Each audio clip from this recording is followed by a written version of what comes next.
Oi, gente.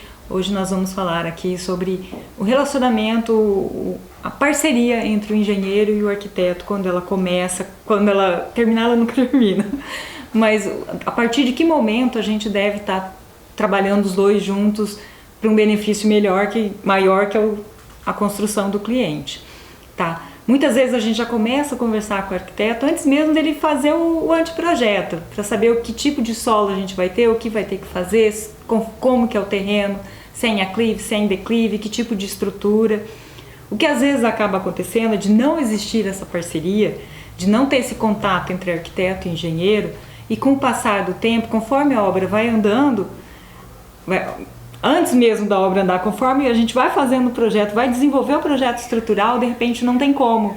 De repente é uma estrutura, hoje em dia os ambientes estão todos integrados, todo mundo quer o maior espaço possível, tudo muito aberto, muito amplo, e às vezes a gente não consegue fazer isso com uma estrutura convencional, por exemplo. A gente tem que partir para vigas protendidas ou com uma armadura bem maior.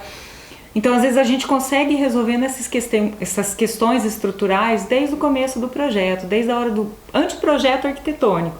Tá? Aí a gente vai desenvolvendo, discutindo o que dá, o que não dá para ser feito, para que não ocorra aquela questão de ter um pilar bem aonde o arquiteto abomina, onde ele não queria que tivesse, onde o proprietário não quer nem saber, e para a estrutura da edificação em si é primordial que aquele pilar esteja ali. Então, isso em obras novas. Em obras já em reformas, esse tipo de coisa, a gente já tem que ser mesmo casado, porque a gente depende de uma estrutura que já está pronta para poder quebrar uma parede, trocar alguns ambientes de local, e não tem como mexer muito na estrutura da edificação. Então, desde o começo a gente tem que estar em parceria, tem que estar em contato. Isso a gente falando da parte estrutural. Com relação à parte hidráulica, elétrica, a mesma coisa. A gente já precisa definir lá em anteprojeto onde a gente vai ter água quente, onde vai ter água fria, qual o costume, os hábitos de cada cliente, ou se é comercial, o que vai funcionar nesse comércio. E a parte elétrica, a mesma coisa, onde a pessoa vai necessitar de mais pontos elétricos ou não, qual a capacidade de energia do quadro lá fora, de quanto tem que ser esse disjuntor, quanto que a gente vai pedir de ligação na rede, na concessionária, para que possa ter todos os equipamentos que a pessoa vai precisar ter dentro do imóvel.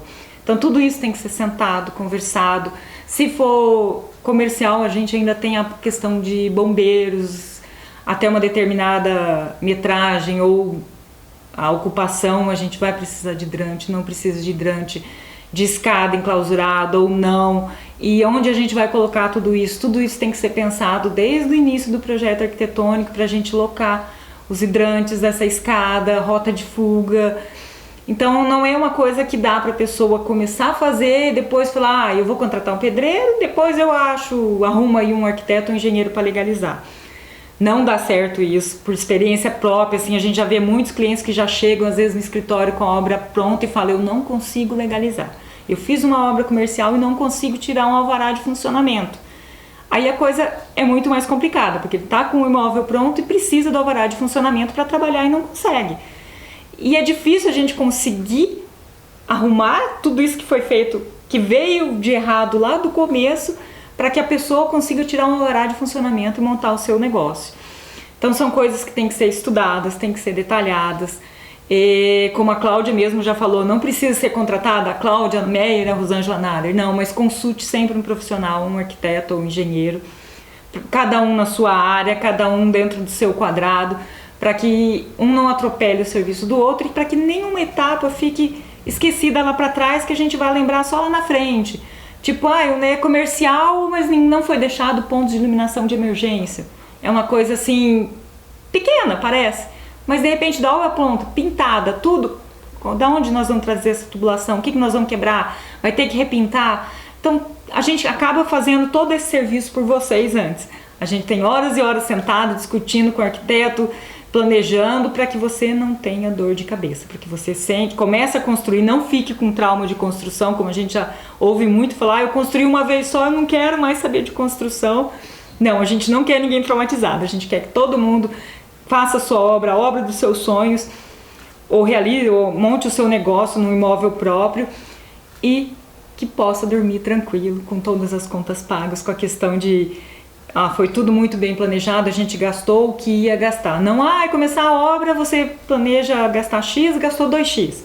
Não, a gente tem que evitar esse tipo de coisa, a gente tem que ir com os pés no chão, de acordo com os clientes, conforme vai aparecendo, né? Conforme a necessidade deles, o que eles têm para investir também. Então a gente trabalha tudo isso de uma forma em parceria mesmo com o arquiteto e com o proprietário. A gente acaba fazendo várias reuniões ao longo dos projetos e depois na obra também. Então é o recado que eu queria deixar para vocês. Não deixem de consultar um arquiteto ou um engenheiro para que você não tenha dor de cabeça. Evite esses problemas lá na frente. Tá? Para isso, contrate um arquiteto ou um engenheiro. E antes que eu termine aqui, não se esqueça, se inscrevam lá no nosso canal, dá uma curtida, um like aí para ajudar a gente e coloquem as suas dúvidas. Se alguém tiver alguma dúvida de como funciona alguma etapa, nós estamos aqui também para tirar a dúvida de todo mundo, tá bom? Valeu, pessoal, obrigada.